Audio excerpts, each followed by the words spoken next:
শওকত মোল্লা তিনি তো ভাবছেন যে আইএসএফ এর সঙ্গে তার এই লড়াই যদিও একেবারে সামনাসামনি প্রকাশ্যে ক্যানিং থেকে হোক কিংবা ভাঙড় থেকে হোক, যেখান থেকেই হোক না কেন, এই আব্বাস সিদ্দিকী আর নওশাদ সিদ্দিকীর সঙ্গে তার লড়াই অর্থাৎ শওকত মোল্লার লড়াই কিন্তু একেবারে জোর কদমে চলছে। কিন্তু একটা নাম আমাদের ভুলে গেলে পরে হবে না, সেই নামটা হচ্ছে আরাবুল ইসলাম। আরাবুল ইসলাম কি করছেন? আমরা জানি যে তৃণমূল থেকে তিনি বহিষ্কৃত, কিন্তু এই বহিষ্কৃত নেতা এমন এমন কাজ করছেন যা ঘিরে আবার কিন্তু নতুন করে রহস্য সৃষ্টি হয়েছে। কারণ 15ই আগস্টে আমরা একটা ছবি দেখেছি, চলুন ছবিটা আপনাদেরকে দেখাই, আর দেখাতে দেখাতে কয়েকটা কথা আপনাদের বলি। দেখুন ছবিটা, এই যে ছবিটা দেখতে পাচ্ছেন এখানে ভালো করে দেখুন যে সুব্রত বক্সির পাশে তৃণমূল ভবনে কে দাঁড়িয়ে রয়েছে।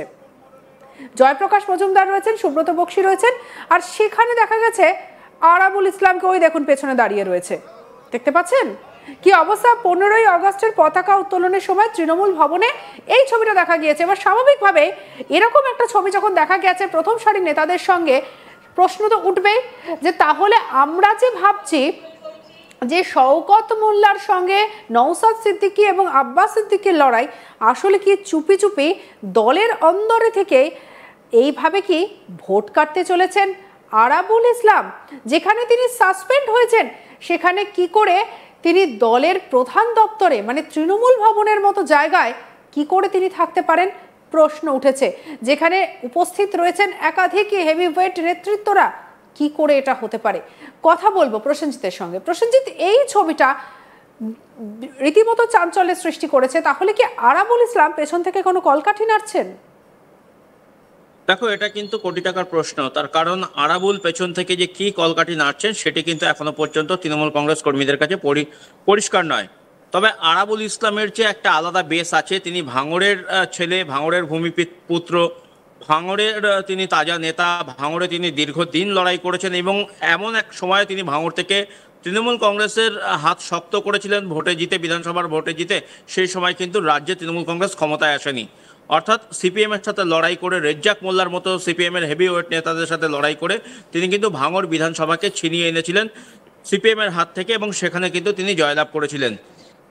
সেই আরাবুল ইসলাম এখন তৃণমূল থেকে বহিষ্কৃত খাতায় কলমে। কিন্তু আমরা গত তৃণমূল 15 আগস্টের দিন দেখেছি, তৃণমূল ভবনে যখন পতাকা উত্তোলন হয় তখন কিন্তু দেখা গিয়েছে যে আরাবুল ইসলাম সেখানে দলের হেভিওয়েট নেতাদের সাথে সেখানে উপস্থিত আছেন এবং সূত্রের খবর আরাবুল ইসলামকে তৃণমূলের নেতা সুব্রত বক্সি তিনিই কার্যত ফোন করে ডেকেছিলেন এবং তিনি আসতে বলেছিলেন যাতে কিনা দলের এই যে প্রধান কার্যালয় সেখানে আরাবুল ইসলাম আসেন। এবং এই কেন প্রসেনজিৎ, এর পেছনে কারণটা কি? যে বহিষ্কৃত, যার কর্মকাণ্ডের জন্য দল তাকে সাসপেন্ড করেছে, তাকে কি প্রয়োজন পড়লো? দেখো, এখানে দুটো বিষয় হতে পারে যেটা মনে করছেন রাজনৈতিক বিশ্লেষকরা, যে যেহেতু শওকত মোল্লার সাথে আরাবুলের একটা আড়াআড়ি ভাঙন দেখা দিয়েছে, ফলে যদি ভাঙড় বিধানসভাকে তৃণমূল কংগ্রেসকে জিততে হয় তাহলে আরাবুল যদি যেন তলা থেকে কোনোভাবে ভোট কাটতে না পারে বা অন্য কাউকে সমর্থন না করতে পারে, সেই কারণে আরাবুল ইসলামের সাথে শওকত মোল্লার যতই দূরত্ব থাক না কেন দলের নেতৃত্বটা তাকে কাছে টেনে নিয়ে তার সেই মান অভিমান ভাঙানোর চেষ্টা করেছেন। এটা আমাদের ধারণা যে আরাবুল ইসলাম যাতে কোনোভাবেই দলের সাথে বিশ্বাসঘাতকতা না করে, সেই কারণে আরাবুল ইসলামের যে বিশ্বাস, সেই বিশ্বাস ফিরিয়ে আনার চেষ্টা কিন্তু দলের নেতৃত্বরা করছেন এবং সেই কারণেই আরাবুল ইসলামকে দলীয় প্রধান কার্যালয়ে ডেকে নিয়ে এসে তার সাথে কথা বলা, এই 15 আগস্টের অনুষ্ঠানে তাকে উপস্থিত থাকতে বলা, এই বিষয়গুলো কিন্তু রয়েছে। মানে তাহলে কি প্রসেনজিৎ আমরা এই কথাটা বলতেই পারি এখানে, তাহলে কি আরাবুল ইসলামকে ডেকে নিয়ে গিয়ে তার মানভঞ্জন করতে চাইলো তৃণমূল? একেবারেই, দেখো, সেটাই হওয়া স্বাভাবিক। তার কারণ আরাবুল ইসলাম যদি রেগে যান, আরাবুল ইসলাম ভাঙড় 2 নম্বর ব্লকের তিনি কিন্তু যথেষ্ট প্রতিপত্তিশালী একজন তৃণমূল নেতৃত্ব এবং তার অনুগামীরা কিন্তু এখনও যথেষ্ট পরিমাণে রয়েছে এবং সক্রিয় রয়েছে। অনেকে সামনাসামনি আরাবুল ইসলামের কাছে না গেলেও মন থেকে কিন্তু আরাবুল ইসলামকে ভালোবাসেন। তারা শওকত মোল্লার সাথে হয়তো এই মুহূর্তে রয়েছেন, যেহেতু শওকত মোল্লা ভাঙড়ের দায়িত্ব রয়েছে, কিন্তু আরাবুল ইসলাম কিন্তু ভাঙড়ের একটা নাম এবং ভাঙড়ের মানে তৃণমূলের একটা অন্যতম প্রতিষ্ঠান কিন্তু আরাবুল ইসলাম। ফলে আরাবুল ইসলাম যদি দলের বিপক্ষে যায় সেক্ষেত্রে কিন্তু গতবারের মতো এবারও ভাঙড় বিধানসভা হাতছাড়া হতে পারে তৃণমূল কংগ্রেসের।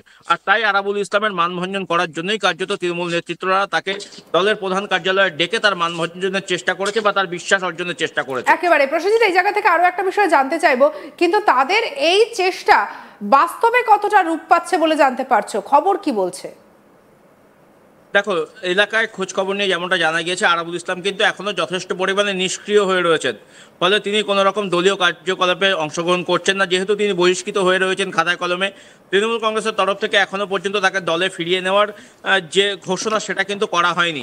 ফলে আরাবুল ইসলাম কিন্তু প্রকাশ্যে কোথাও তৃণমূলের মিটিং মিছিলে যাচ্ছেন না। তবে সূত্রের খবর, তিনি কিন্তু তার যারা অনুগামীরা রয়েছেন তাদের সাথে কিন্তু সোশ্যাল মিডিয়ায়, তাদের সাথে মোবাইল ফোনে তিনি কিন্তু যোগাযোগ রেখে চলেছেন।